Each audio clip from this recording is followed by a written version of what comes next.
गोपी चित चोर प्रभु, जय श्री माखन चोर। भक्त भक्ति भगवंत गुरु, चतुर नाम बपुए।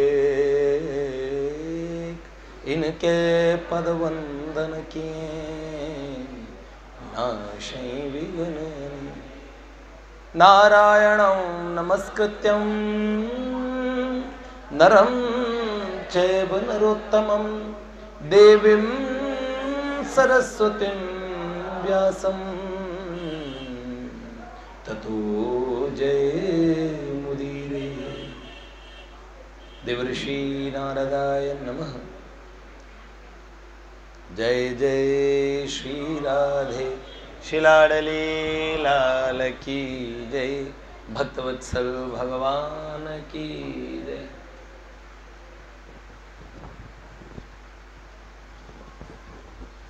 श्री भक्तमाली जी महाराज की जय। आपको एक बात कहें, भक्तमाल की और रचना की पूर्व भूमिका यहाँ पे कई बार आप सुन चुके हैं। श्री अंगद जी भांति भांति से इसको सुना चुके हैं, लेकिन वक्ताओं की भी एकम सत विप्रा बहुधा वदंती। धन्य भाग हैं हम लोगों के भी कि सुनाने वाले महात्मा भारतवर्ष में अलग अलग तरीके से एक कथा को अगर ठीक वैसी भी सुना दें तो उसमें फिर नया नया रहता है, क्योंकि ठाकुर जी और भगवान ठाकुर जी की कथा में कोई अंतर है नहीं। दिने दिने नमं नमं नमामि नंद संभव। जब भैया ने पूछा कि किसी ने भक्तमाल के प्रारंभ सुना है, तो मुझे पता है यहाँ पे हर व्यक्ति ने सुना है नाभाजी की कथा, लेकिन आप लोग भी चोर हैं। जिनके श्रवण समुद्र समाना, कथा तुम्हारी सुभग सरी नाना। भर ही निरंतर हो ही न पूरे, तिनके ही तुम ग्रह कंगूरे। जिनके श्रवण समुद्र के समान हो जाते हैं, समस्त नदियाँ कदाचित आके पूरी पूरी समा जाएं, तब भी सागर और कभी भरता नहीं है। राम जी वाल्मीकि ऋषि कहते हैं उनके हृदय में आप जाके अपना घर बना लीजिए। तो बहुत सुंदर सुंदर बातें भैया ने बताई। कुंदना रंग बिरंगा होता है, ठाकुर जी रंग बिरंगे हैं। बहुरंगी बहुरंगी रे बाबा, बहुरंगी बहुरंगी। क्यों बोना हो बलि के धिंग बैठो, नापत ताड़ तड़ंगी। फिर क्या है बताओ? ग्वाल बाल संग हिल मिल गावे, हंसत बजावत पुंगी। बाबा बहुरंगी बहुरंगी है। तो भक्त बहुरंगी है तो भक्त भी बहुरंगी। और कुछ न सही हम लोग बहुरंगी न सही बहरूपिये तो है ही। न मानो अगर तो मैं बहरूपिया हूं। तो सही बात है, भगवान से हमारी कुछ तो सिमिलैरिटी है। क्यों? जैसे अजो नित्यम शाश्वतो यम पुराणो न हन्यते हन्यमाने शरीरे। अज है, नित्य है, शाश्वत है जीव भी भगवान से, लेकिन क्या आत्म तत्व और भगवत तत्व से क्या उनकी कितनी समीपता है। ये तो गौड़ीय वैष्णव भैया हमारे बैठे हैं। अचिंत्य भेदाभेद महाप्रभु का सिद्धांत है। अचिंत्य भेद भी है, अचिंत्य अभेद भी है, दोनों में बड़ी सुंदर बातें बड़ी अच्छे तरीके से। और भक्तमाल का महात्म्य भी पुनः आप सुनेंगे तो बड़े। पहले मैं आके बैठने वाला था, मैंने कहा ऐसे आनंद नहीं आएगा। वक्ता ऊपर हो श्रोता नीचे हो तो सही बात तो ऐसे होती है। लेकिन अपने सारे साधक ऐसे ही बैठ के सुनाते हैं। ये तो आपने मुझे चौकीदार बना रखा है कि आपने चौकी सजा के रखी हुई है, तो उसमें मुझे बिठाते हो, लेकिन आप लोगों की सुनने वालों की बड़ी विशेषता है। नारद जी महाराज की वो बात बताई श्री अंगद जी ने, तो नारद जी महाराज रोते भी हंसते भी हैं। ठाकुर जी से पूछते हैं, सो बल कहाँ गयो भगवान। नंद जी की देहरीज को पार करने का सामर्थ्य ठाकुर जी का नहीं है, हैं? ये बात तो पक्की बात है।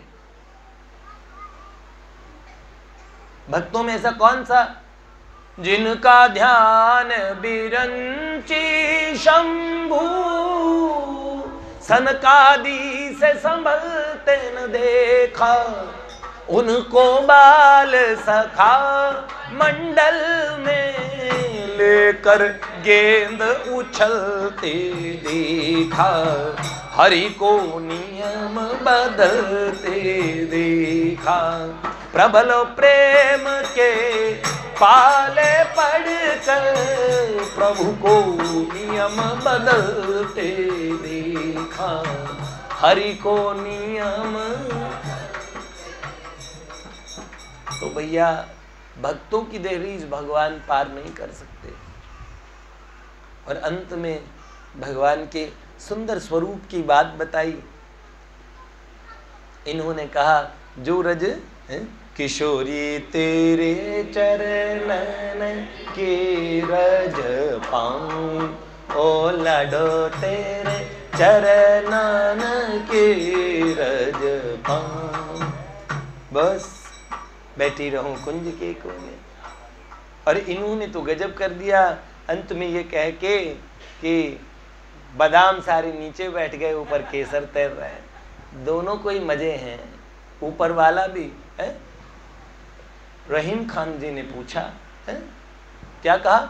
अधर सलोने नयन, क्या नयन सलोने अधर मधु।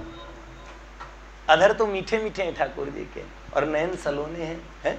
नयन सलोने अधर मधु, कह रही बड़ कौन।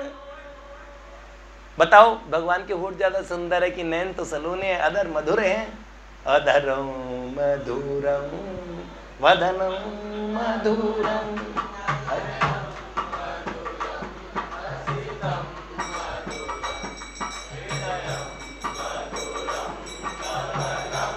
मधुरं मधुराधिपति रखिलं मधुरं। तो क्या बात है? अधर सलोने नयन सलोने अधर मधु, कह रही बड़ कौन। रहीम खान पूछते हैं, बड़ा कौन सा है भैया, बताओ कौन सा बड़ा है, आपको कौन सा बड़ा लगता है? अधर, इनको अधर अच्छा लगता है। और नयन किसको? सबको अधर ही अच्छे लगते हैं। नयन किसको पसंद है? रघुवर नैना आपके नौका के आकार, जो कोई इनमें जाए चढ़े, वो भव से उतरे पार। तो नैन नवकंज लोचन कंज मुख कर कंज पद कंजारुणम। ये तो ठाकुर जी का है। तो बड़ा कौन सा है? लेकिन बताएं रहीम जी ने कितना सुंदर उत्तर दिया। क्या उत्तर दिया? नयन सलोने अधर मधु, कह रही बड़ कौन। तो उन्होंने बताऊं क्या कहा? उन्होंने कहा, लोने ऊपर मीठ है,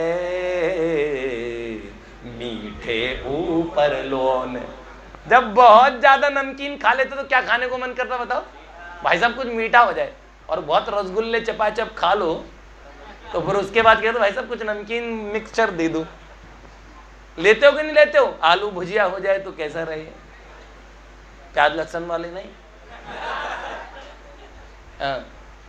तो बोलो चिप्स मांगते हो कि नहीं मांगते हो अर्जुन? जय जय जय, आइए सुस्वागत है। जय जय, आइए सुस्वागत। तो नयन सलोने अधर मधु, कह रही बड़ कौन। लोने ऊपर मीठ है, मीठे ऊपर लोन। तो भैया ठाकुर जी के अगर हम एक एक रोम छवि तुलना कहीं न जाए, एक एक रोम छवि काम कोटि लागे, ऐसे प्यारे राम कृष्ण दीननाथ हरि प्रभु, भूषण अनेक नखश छवि साजे। ठाकुर जी के एक एक रोम की सुंदरता का वर्णन तक भी नहीं किया जा सकता, उनके माधुर्य का वर्णन नहीं हो सकता। तो जो भी वक्ता कहते हैं वो वक्ता अनंत काल तक कहते चले जाएं। यथो वाचो निवर्तन्ते अप्राप्य मनसा सह। वेद कहता है जहां से वाणी लौट आती है, मन की दौड़ वहां तक नहीं है। हमारे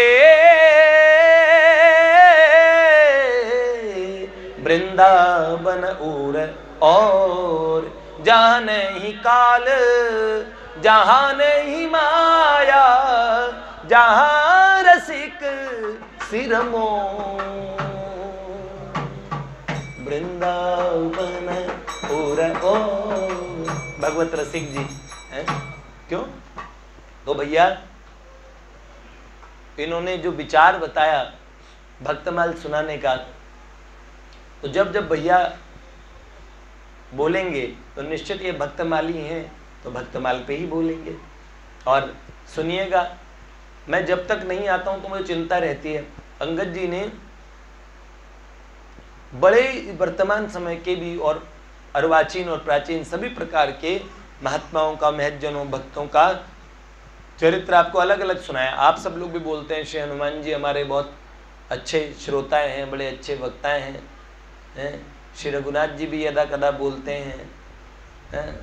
वो तो आपको ही लपेटे में प्रेम लपेटे अटपटे, सुनी के बट के वैन। तो बहुत सही आप लोग। और ठाकुर जी का जब मन ललचा रहा है इस माला के प्रति, बस नमो नमो श्री भक्त सुमा,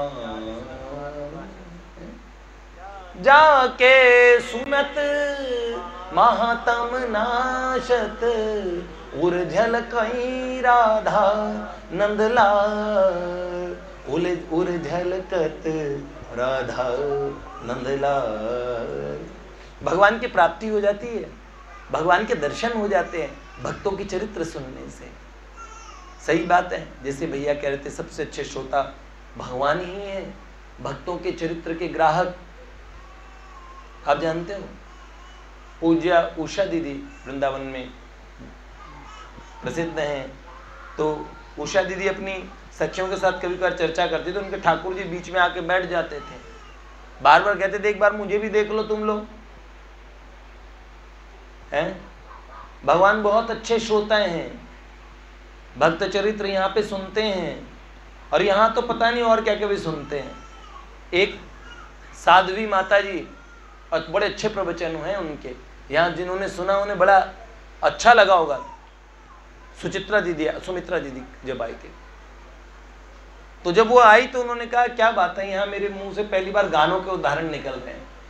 मैंने कहा देखिए आप जिस स्थान पे बैठी हैं ना, वहाँ हमारे ठाकुर जी एक कार्यक्रम में हम चले गए और वहाँ पे कोई सब जने देख रहे थे और पूरा अग्रवाल समाज एकत्र था, और अचानक मेरे मन के अंदर में ध्यान आया एक उदाहरण, और मैंने कह दिया भैया एक दिन मैं ठाकुर जी के सामने आया, रास्ते में ऐसे आ रहा था, रास्ते में सुना और वो धुन मैंने सुनी, मुझे बहुत अच्छा लगा। फिर बाद में तो श्री गोपेश जी की महत कृपा से उन्होंने मुझे मोबाइल पे सुनाई दिया, क्योंकि मेरे पास सुनने की कोई डिवाइस नहीं है, टेलीविज़न में सुनता हूँ नहीं, और खुद के पास कोई फ़ोन या कोई चीज़ है नहीं, तो ना कथा सुन पाता ना कोई और चीज़, लेकिन कहीं अच्छी धुन सुन लेता हूँ तो अच्छी लग जाती है। तो रास्ते में रुक के मैंने सुना था, मैंने एक ही लाइन गुनगुनाई थी, वो आके ठाकुर जी के सामने सुना दी। 2-3-4 बार कई ऐसे गाने जो पुराने निकल पड़ते हैं इनके सामने, तो वो कार्यक्रम में भी, तो वो वहाँ रास्ते में सुना, तो एक बार ठहर के उसे थोड़ा ध्यान से सुन लिया, फिर उसकी कुछ और लाइन ध्यान नहीं आई, उस कार्यक्रम में बोल दी। रामकृष्ण प्रभु कह रहे मैं तो डर गया था कि अब लोग क्या सोचेंगे, ये तो बिल्कुल नया गाना है और लोग कहेंगे ये भैया जी तो खूब पंडित जी हैं। उसमें वो पंक्ति, वो लाइन मुझे बहुत अच्छी लगी कि आज से दिल पे मेरे राज तुम्हारा। तो मैंने कहा भैया ये लाइन तो अच्छी है। ठाकुर जी के सामने प्रणाम करते ही मैंने कहा और इनको क्या सुनाऊं, तो इनको देखा, देखते ही मुंह से पहले ही निकला सुनो ना संगे मर मर। वहां सुन के आया, फिर आगे आता नहीं तो करके पूरा सुना दिया। और फिर जब बच्चों, फिर मैंने कहा भाई साहब ऐसी, एक दिन हम महामंत्र और प्रहलाद जी बैठे थे तो मैंने कहा चलो कुछ सुनाते हैं। तो पहले मैंने ये सुनाया था, हर देश में तू हर वेश में तू, तेरे नाम अनेक तू एक ही है। फिर क्या, यह दृश्य दिखाया है जिसने, वह है गुरुदेव की पुण्य कृपा। टुकड़ा, ये टुकड़ा नाम के संत है जो टुकड़ा कहते हैं अपने आप को, टुकड़ा। कह रहे मुझे कुछ और नहीं दिखता, अब तो ऐसा लगता है मैं और तू भी है। टुकड़ा कहे और न कोई दिखा, अब मैं और तू बस एक ही है, अब मैं और तू बस। इसके आगे पता नहीं कहां से निकल गया, दर्द दिलों के कम हो जाते, मैं और तुम गर हम हो जाते, कितने हंसी आलम हो जाते, मैं और तुम गर हम। मैंने कहा सही बात है, अद्वैत वाला हम नहीं, उसमें तो मैं और तुम रहेंगे ही नहीं। प्रेमी प्रेमास्पद दो, हमारा तो हम दो जनों का मार्ग है, एक ठाकुर जी और एक ठाकुर जी के भक्त। भगवान, अगर हम भगवान में मिल गए तो फिर कौन किसको प्यार करेगा। इसलिए तो नारद जी महाराज रोए, क्यों? तो हम तो भगवान से कहते हैं एक आप हो, एक हम हैं, हम आपको सदा प्रेम करें, तभी तो दो चकोर दो चंद्रमा दो अली पंकज दो चातक दो मेघ प्रिय दो मछली जल दो। ये हम हो जाने का मतलब जानते हो, एक में एक ऐसा मिल जाना। जब हम किसी बहुत पुराने मित्र से मिलते हैं, कैसे उससे हृदय से लगा लेते हैं, कितना प्रेम। अगर अपना बच्चा कहीं खो जाए और उसके बाद मिले तो उसे कितने प्रेम से हृदय लगाते हैं। वो है एक होना। वस्तुतः कभी द्वैत अद्वैत की इन बातों को गौर से उनका अर्थ सुनेंगे ना, तो ना तो अद्वैतवादी खतरनाक नजर आएंगे, ना द्वैतवादी। सब भगवतवाद है, सब ठाकुर जी ने पैदा किया है ये झमेला है। तो ये बड़ी बात, इसे हम समझ जाएंगे ना तो हमें वास्तविक प्रेम की बात समझ में आएगी। सूफी विचारधारा, वैष्णव विचारधारा से और प्रभावित इस्लामी विचारधारा हुआ करती थी। वो लोग भगवान को प्रियतम माना करते थे और इसलिए इस्लाम की कट्टर मुल्ला मौलवियों ने उनको सजाए मौत दे दी और उन्होंने कहा तुमने कुफ्र किया है, तुम्हें भिष्ट में नहीं मिलेगा जगह, तुम्हें तो दोजख में जलना पड़ेगा भैया। लेकिन उन्होंने प्रेमियों को समझा नहीं, ये प्रेम का मार्ग था और भगवान सबसे बड़े प्रेमी हैं, प्रियतम। हमारे बाबा जी ने कहते हैं जय जय प्रियतम, जय जय प्रियतम, जय जय प्रियतम, जय जय प्रियतम। सबसे बड़े प्रेमी भगवान ही हैं। तो इसलिए नित्य ऐसी कथाएं सुनते रहें, भगवान से प्रेम बढ़ जाएगा हैं। और फिर बिंदु जी महाराज कहते हैं कृपानाथ बेशक मिलेंगे किसी दिन, कृपानाथ बेशक मिलेंगे किसी दिन, जो सत्संग पथ से गुजरते रहोगे, जो सत्संग पथ से गुजरते रहोगे, भजन श्याम सुंदर का करते रहोगे, भजन श्याम का करते रहोगे, तो संसार सागर से तरते रहोगे संसार सागर से। श्री लाडली लाल की जय। भागवत जी का न्योता आया है 8 तारीख से और